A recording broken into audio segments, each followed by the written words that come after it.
എല്ലാ പ്രേക്ഷകർക്കും Ashraf for you Malayalam YouTube ചാനലിലേക്ക് സ്വാഗതം. ഇന്നത്തെ വീഡിയോ എന്ന് പറയുന്നത് ആ വ്യക്തിയുടെ മനസ്സിൽ നിങ്ങളല്ലാതെ ആരെങ്കിലും ഉണ്ടോ എന്നതിനെക്കുറിച്ചാണ്. നിങ്ങൾക്കെല്ലാവർക്കും ഈ വീഡിയോ ഇഷ്ടപ്പെടുമെന്ന് കരുതുന്നു. വീഡിയോ ഇഷ്ടപ്പെട്ടാൽ ലൈക്ക് ചെയ്യുക, ഷെയർ ചെയ്യുക, കൂടാതെ ചാനൽ സബ്സ്ക്രൈബ് ചെയ്യുക. നിങ്ങൾ നൽകുന്ന പിന്തുണയാണ് കൂടുതൽ വീഡിയോകൾക്ക് പ്രചോദനമാവുന്നത്. അതുകൊണ്ട് തന്നെ ഈ ചാനലിലെ വീഡിയോസ് ഇഷ്ടപ്പെട്ടാൽ തീർച്ചയായിട്ടും നിങ്ങൾ ലൈക്ക് ചെയ്യുക, ഷെയർ ചെയ്യുക, സബ്സ്ക്രൈബ് ചെയ്യുക. നമുക്ക് ഒന്നാമത്തെ ഫയലിലേക്ക് പോകാം. തീർച്ചയായിട്ടും 2 ഫയലുകളാണ് നൽകിയിരിക്കുന്നത്. നിങ്ങൾ ഇഷ്ട വ്യക്തിയെ ഓർത്ത് ഏതെങ്കിലും ഒരു ഫയൽ തിരഞ്ഞെടുക്കുക. അതിനുശേഷം വീഡിയോ തുറന്ന് കാണുക. ഒന്നാമത്തെ ഫയൽ ഇഷ്ടപ്പെട്ട വ്യക്തികളുടെ റീഡിംഗാണ് നാം ആദ്യം പറയുന്നത്. ഹൃദയ ചിഹ്നം ഫയലായി സ്വീകരിച്ച ഒരു റീഡിങ്ങിലേക്ക് നമുക്ക് പോകാം. ആ വ്യക്തിയുടെ മനസ്സിൽ നിങ്ങളല്ലാതെ മറ്റാരെങ്കിലും ഉണ്ടോ എന്നാണ് നാം നോക്കുന്നത്. തീർച്ചയായിട്ടും ആ വ്യക്തി നിങ്ങളെ അഗാധമായി സ്നേഹിക്കുന്നു. ഒരുപക്ഷെ വൈകാരികമായി നിങ്ങളെ ഇഷ്ടപ്പെടുന്നു, നിങ്ങളോട് വഴക്കടിക്കുന്നു, നിങ്ങളോട് ദേഷ്യപ്പെടുന്നു. പ്രണയം തിരസ്കരിച്ചാൽ അല്ലെങ്കിൽ ഇഷ്ടം തിരസ്കരിച്ചാൽ, നിങ്ങൾ ആ വ്യക്തിയെ മൈൻഡ് ചെയ്തില്ലെങ്കിൽ നിങ്ങളോട് വല്ലാതെ ആ വ്യക്തി ദേഷ്യം പിടിക്കുന്നുണ്ട്. ചില സാഹചര്യങ്ങളിൽ നിങ്ങളോട് അനാവശ്യ കാര്യത്തിന് പ്രണയം കുറഞ്ഞതിൻ്റെ പേരിൽ അല്ലെങ്കിൽ കൂടുതൽ സംസാരിക്കാത്തതിൻ്റെയൊക്കെ പേരിൽ വഴക്കടിക്കുന്നുണ്ട് ആ വ്യക്തി. എന്തുകൊണ്ടാണ് ആ വ്യക്തി നിങ്ങളോടിങ്ങനെ പെരുമാറുന്നത്? നിങ്ങൾ പലപ്പോഴും ചിന്തിച്ചിട്ടുണ്ട്, ഇനി ഞാനല്ലാതെ മറ്റാരെങ്കിലും മനസ്സിലുണ്ടോ? എന്തുകൊണ്ടാണ് എന്നോടിങ്ങനെ ദേഷ്യപ്പെടുന്നത്? നിങ്ങൾ പലപ്പോഴും ചിന്തിച്ചു, എന്നെ എന്താണ് ഇങ്ങനെ അവഗണിക്കുന്നത്? നിങ്ങൾക്ക് ഒരുപാട് വിഷമമുണ്ടായി, എന്നെ എപ്പോഴും അവഗണിക്കുകയാണല്ലോ, ജീവിതത്തിൽ എന്നെ എന്താണ് ഉൾക്കൊള്ളാൻ കഴിയുന്നില്ലേ? പക്ഷെ അതൊന്നുമല്ല അതിൻ്റെ ഉത്തരം. നിങ്ങളെ വൈകാരികമായി പ്രണയിക്കുന്നു, നിങ്ങളെ വൈകാരികമായി ഇഷ്ടപ്പെടുന്നു. ആരെയും ഇഷ്ടപ്പെടാത്തതിൻ്റെ ദുഃഖവും നിങ്ങളോട് തീർക്കുന്നു. നിങ്ങളല്ലാതെ മറ്റാരെയും ആ വ്യക്തിക്ക് സ്നേഹിക്കാനോ ഉൾക്കൊള്ളാനോ കഴിയുന്നില്ല. നിങ്ങളല്ലാതെ മറ്റാരെയോ കാണാനോ അവരുമായി സംസാരിക്കാനോ അവരോട് മനസ്സ് തുറക്കാനോ ആ വ്യക്തി ഒരിക്കലും ഇഷ്ടപ്പെടുന്നില്ല. ആ വ്യക്തിക്ക് നിങ്ങളെ കിട്ടിയേ തീരൂ. നിങ്ങളെ മാത്രമേ ആ വ്യക്തി ഉൾക്കൊള്ളാൻ കഴിഞ്ഞിട്ടുള്ളൂ.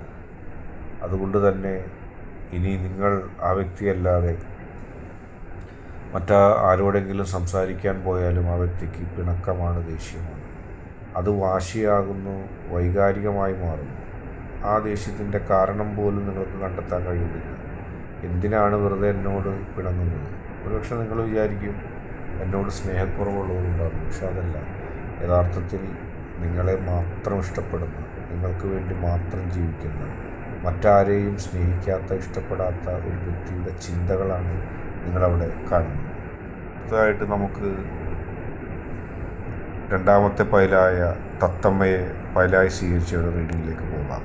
തീർച്ചയായും ആ വ്യക്തിയുടെ മനസ്സിൽ നിങ്ങളല്ലാതെ ആരെങ്കിലും ഉണ്ടോ എന്നാണ് ചോദിക്കുന്നത്. രണ്ടാമത്തെ തത്തമ്മ എന്ന ഫയൽ സ്വീകരിച്ച ഒരു റീഡിങ്ങാണ് നാം പറഞ്ഞു തുടങ്ങുന്നത്. നിങ്ങളല്ലാതെ മറ്റാരും ആ വ്യക്തിയുടെ മനസ്സിലില്ല. പക്ഷേ ഒരുപക്ഷെ ആ വ്യക്തി തൻ്റെ മനസ്സിൽ മറ്റാരെങ്കിലും ഉണ്ടെന്ന് പറയും. അത് നിങ്ങളെ വാശി പിടിപ്പിക്കാനാണ്, വേദനിപ്പിക്കാനാണ്. നിങ്ങളെ അവഗണിക്കുന്നതായിട്ട് ആ വ്യക്തി അഭിനയിക്കും. യഥാർത്ഥത്തിൽ നിങ്ങളെ ആ വ്യക്തിക്ക് ഇഷ്ടമാണ്.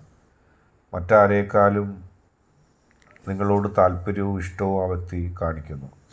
പക്ഷെ എങ്കിലും നിങ്ങളെ ഇഷ്ടമാണെന്നും നിങ്ങളെ മാത്രമാണ് ഇഷ്ടമെന്നും നിങ്ങളെ ഒരുപാട് ഇഷ്ടമാണെന്നുള്ളത് തുറന്നു പറയാൻ ആ വ്യക്തി ആഗ്രഹിക്കുന്നില്ല.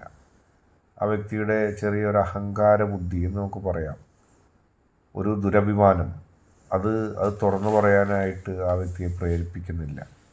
ആ വ്യക്തി വിചാരിക്കുന്നത്, ഞാൻ കൂടുതൽ എനിക്കിഷ്ടമാണ് ഇന്ന ആളെ എന്ന് വിചാരിച്ചാൽ അല്ലെങ്കിൽ എന്ന് നിങ്ങളറിഞ്ഞാൽ നിങ്ങൾ ആ വ്യക്തിയെ അനുസരിക്കില്ല, അവഗണിക്കും, വിലവെക്കില്ല എന്നാണ് ആ വ്യക്തി വിചാരിക്കുന്നത്. ഓരോ മനുഷ്യരുടെയും ചിന്ത അങ്ങനെയാണ്. ജീവിതത്തിൽ പല സന്ദർഭങ്ങളിൽ നിങ്ങളെ അവഗണിക്കുന്നതായിട്ട് ആ വ്യക്തി കാണിക്കും. അവഗണിച്ചേ പെരുമാറൂ, അവഗണിച്ചേ മുന്നോട്ട് പോകുള്ളൂ. പക്ഷേ നിങ്ങളെ ആ വ്യക്തിക്ക് ഇഷ്ടമാണ്. അവഗണിക്കുന്നത് നിങ്ങൾ കൂടുതൽ സ്നേഹിക്കാനായിരിക്കാം, അല്ലെങ്കിൽ നിങ്ങൾ ആ വ്യക്തിയല്ലാതെ മറ്റാരെങ്കിലും സ്നേഹിച്ചതിൻ്റെ പിണക്കം മാറ്റാനായിരിക്കാം, ദേഷ്യം തീർക്കാനാകാം. സത്യത്തിൽ നിങ്ങളെ അല്ലാതെ മറ്റാരെയും ആ വ്യക്തി ഉൾക്കൊള്ളുന്നില്ല. നിങ്ങളുടെ മനസ്സിൻ്റെ ഉള്ളിൽ എന്നെന്നും കുടികൊള്ളാനാണ് ആ വ്യക്തി ആഗ്രഹിക്കുന്നത്. ഒരിക്കൽ ആ വ്യക്തി തുറന്നു പറയും ആ ഇഷ്ടത്തെക്കുറിച്ച്. എനിക്ക് നിന്നെ ഇഷ്ടമായിരുന്നു, ഇപ്പോഴും ഇഷ്ടമാണ്, നീയല്ലാതെ മറ്റാരും എനിക്ക് വേണ്ട, ഞാനീ പറയുന്നതും പ്രവർത്തിക്കുന്നതും നിൻ്റെ മുമ്പിൽ കാണിച്ചു കൂട്ടുന്നതും ഒക്കെ എൻ്റെ ഒരു അപകർഷതാബോധമാണ്. ഞാൻ നിന്നെ അവഗണിക്കുന്നുണ്ടെങ്കിലും യഥാർത്ഥത്തിൽ നിൻ്റെ മനസ്സിൻ്റെ ഉള്ളിൽ നിന്നും വിട്ടുമാറാതെ, നിന്നെ മറ്റാർക്കും വിട്ടുകൊടുക്കാതെ നിന്നെ സ്നേഹിക്കാനാണ് എനിക്കിഷ്ടമെന്നുള്ളത് ആ വ്യക്തി ഒരു പക്ഷെ തുറന്നു പറയും. ആ വ്യക്തി പറഞ്ഞാലും ഇല്ലെങ്കിലും അല്പസ്വല്പം തലക്കനത്തോടെയും അഹങ്കാരത്തോടെയും നിങ്ങളെ സ്നേഹിക്കാനും നിങ്ങളിൽ നിന്നുള്ള സ്നേഹം ഒരു ഗൗരവക്കാരിയെപ്പോലെയോ ഗൗരവക്കാരനെ പോലെ സ്വീകരിക്കാനും ആ വ്യക്തി എപ്പോഴും തയ്യാറാണ്. എന്നെന്നും ആ വ്യക്തിയുടെ മനസ്സിൽ നിങ്ങളുണ്ട് എന്നുള്ളതാണ് സത്യം. നിങ്ങളല്ലാതെ മറ്റാരും ഇല്ല എന്നുള്ളത് മറ്റൊരു സത്യമാണ്. അതൊക്കെ നിങ്ങൾ മനസ്സിലാക്കാനിരിക്കുന്നതേ ഉള്ളൂ. നിങ്ങൾക്ക് തോന്നും എന്നെ എപ്പോഴും അവഗണിക്കുന്ന ഒരു വ്യക്തിയാണിതെന്ന്. പക്ഷേ യഥാർത്ഥത്തിൽ അങ്ങനെയല്ല. ആ വ്യക്തിയുടെ മനസ്സിൽ നിങ്ങളല്ലാതെ മറ്റാരുമില്ല. ഇന്നത്തെ വീഡിയോ നിങ്ങൾക്കെല്ലാവർക്കും ഇഷ്ടപ്പെട്ടു എന്ന് കരുതുന്നു. വീഡിയോ ഇഷ്ടപ്പെട്ടാൽ ലൈക്ക് ചെയ്യുക, ഷെയർ ചെയ്യുക, കൂടാതെ ചാനൽ സബ്സ്ക്രൈബ് ചെയ്യുക. നിങ്ങൾ നൽകുന്ന പിന്തുണയാണ് കൂടുതൽ വീഡിയോകൾക്ക് പ്രചോദനമാവുന്നത്. അതുകൊണ്ട് തന്നെ ഈ ചാനലിലെ വീഡിയോസ് ഇഷ്ടപ്പെട്ടാൽ തീർച്ചയായിട്ടും നിങ്ങൾ ലൈക്ക് ചെയ്യുക, ഷെയർ ചെയ്യുക, ചാനൽ സബ്സ്ക്രൈബ് ചെയ്യുക.